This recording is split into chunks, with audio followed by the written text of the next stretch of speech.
What's up, guys? Rankings. Rankings are a pretty hot topic right now in the world of arm wrestling. I'd throw in my sense, a bit of a storm riled up from Engen's post. So the first thing, I'll say a few things about rankings. If they're done by a person, by a human being, probably has some bias attached to it in one way or another. Some people are more biased, some people are less biased, but it's probably always going to exist to some degree.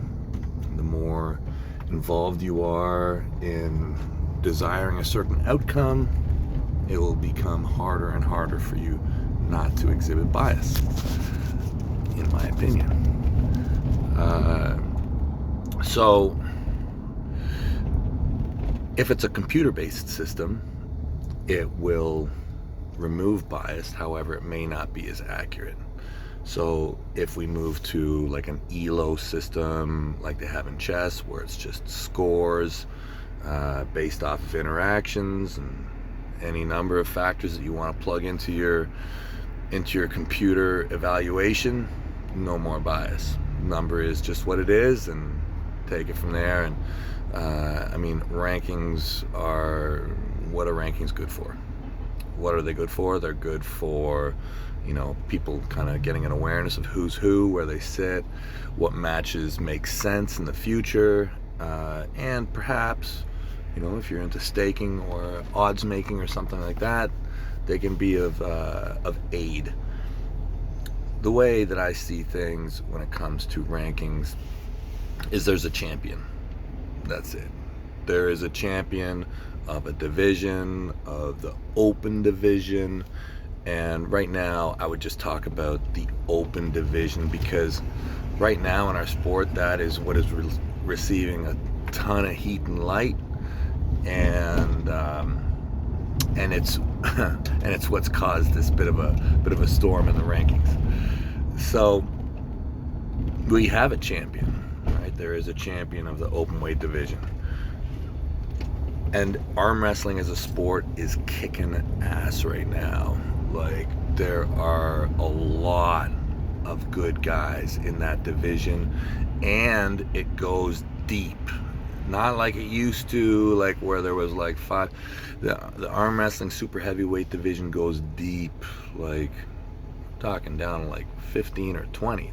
They are good guys who can potentially mix it up. Like, the top 5 is not safe. The top 10 is not safe.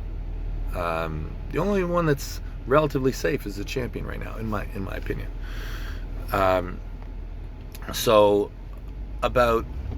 I'll talk about inactivity. Typically, inactivity has been, if you don't arm wrestle for 1 year, you will fall off the rankings. Nowhere is this a rule or a law.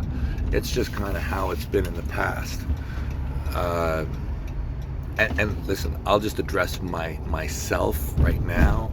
So I am not on the top 10 super heavyweight world rankings at the moment, and I'm totally fine with that. Please don't think that I need to be anywhere on these rankings, because I really don't care. Now, what I'll say is, when it comes to inactivity, I've always had a bit of a hard time with that, because inactivity, because why? Because of injury? Okay, that is potentially a reason to remove someone off the ranking, depending on the severity of the injury. If you foresee the injury, if a guy breaks his arm, blows something major, where you see that they will not return at a level where they potentially were active, absolutely. Yeah, you have that information on a personal ranking, not a computer ranking. Personal ranking, do whatever you want. See whose rankings are the most accurate. Now, inactivity because of politics, like, for example, what's going on with the Russians. All right, I personally think that that's kind of crap, and I think that I think that it's not even really true, and we should be very careful not to be dumb. Like, okay, you talk about Russian arm wrestling, and to not have them in the world top 10 rankings is a clear flaw. Okay, for one, there's arm wrestling going on in Russia, where, correct me if I'm wrong, but those dudes are getting paid like more than the guys from East versus West. So maybe you should check yourself on where you want to be competing. I'm just saying, like, I think they just had a tournament like a couple months ago where the guys are walking away with like 15 or 20 grand for first place. Okay, like that's the one where Dimitri beat Vitali. Okay, to say these guys are inactive, no. Maybe everybody else is inactive and we should get our asses over to Russia. Understanding there's political issues there, but really the way I see it is what should play the biggest factor in terms of ranking is what prize are you competing for. And the biggest prizes should be equated with the biggest rankings. So, and I understand that that's not always going to be the case either, due to popularity and what kind of a gate you can get. But they tend to sort themselves out over time. Russia, in my opinion, the number 2 and the number 3, and I'll say you better be careful at the number 4 spot too, are all Russians. That's my opinion. Whether number 2 is Vitali or whether it's Dimitri, I think it's probably Vitali, but even though Dimitri beat him, and if you guys aren't having your ears to the ground, you better know that there's another one, and he might be waking up. And if he wakes up, I don't know if he can get the number 1 spot, but he can for sure cause major havoc. And when it comes to inactivity, I say you get offered a match at we're just crossing the border here. I might have to turn this off. If you are say you're an athlete who's getting whatever, we'll just say $10,000 appearance fee, okay, and somebody offers you $1,000, and you reject it, are you inactive? Well, I guess that depends on who's making the rankings. Just throwing that out there. So inactivity is a very interesting one. In my opinion, when it comes to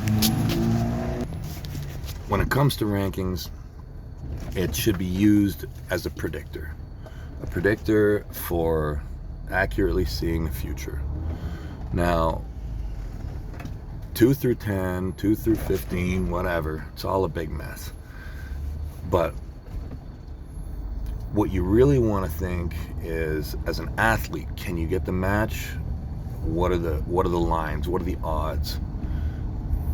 Right now, I see Jerry Caderet is ranked number 2, and I will tell you that Jerry Caderet is a fantastic arm wrestler, and he matches up incredibly well with a certain class of arm wrestlers.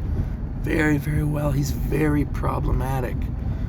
If you are a guy who doesn't like to bring their shoulder forward in a match and doesn't have a strong hook press game, Jerry Caderet is not a good matchup for you. That's why it's very interesting, like, what can Jerry do with some of these guys on this list, because most of the top 10 these days is very top roll heavy.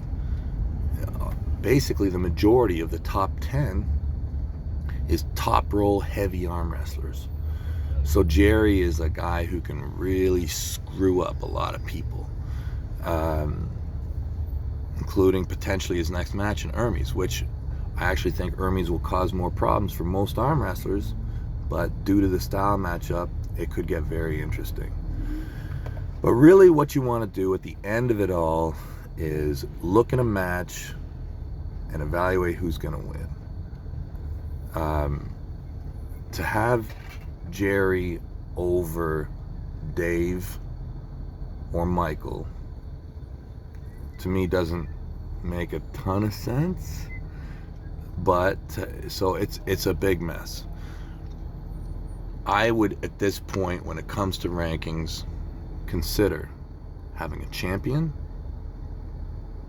in the division, have point systems so there's no bias whatsoever, and then have opinion polls prior to each significant matchup. And that'll tell you what people actually think, what experts think.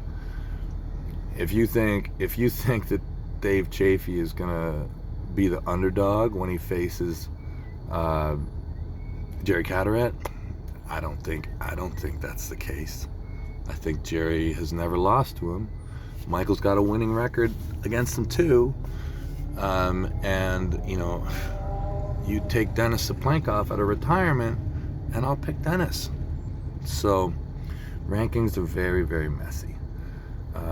One more thing that's an issue, just in terms of the ranking and where it is right now, it is based off of the most popular format, which we're seeing right now, which is either King of the Table or East versus West, because it's perceived that these are the largest money events, so therefore have the most priority for ranking.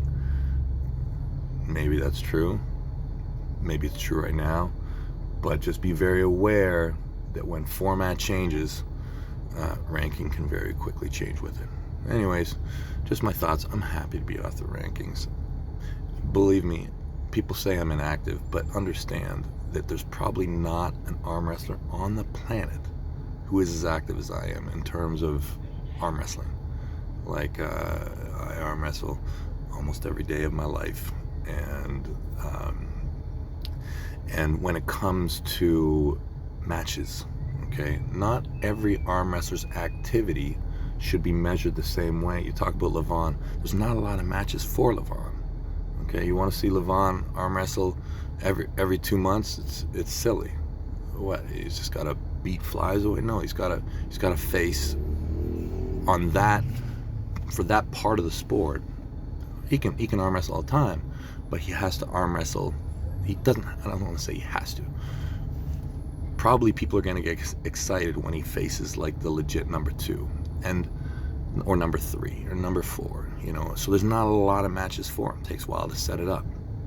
So don't expect the same level of activity that you can get from, say, a guy who's ranked like 40 in the world or 30 in the world, because that guy has got a never-ending list of matches that he can get, and it makes sense. Like people talk about me and inactivity. Okay, well, maybe that's one reason why I'm going down in weight, because it might lead to a greater degree of activity. Because when you are a super heavyweight going after the number 1 spot in the world, like, you clear out North America if you're a North American, and then you await, rising opportunities across the ocean. Anyways, this is getting long. My long-winded assessment of the rankings. I just did 2 weeks across a little bit in North America. Thanks for everybody who had me out. I'm going home now. Thanks to the New Jersey club who started the whole thing. My first seminar out. Had such a great time. Fantastic event. Did some reunion type stuff in Canada, which super. Oh yeah, okay. Super happy about. Got to hang with Travis. He's got so much going on.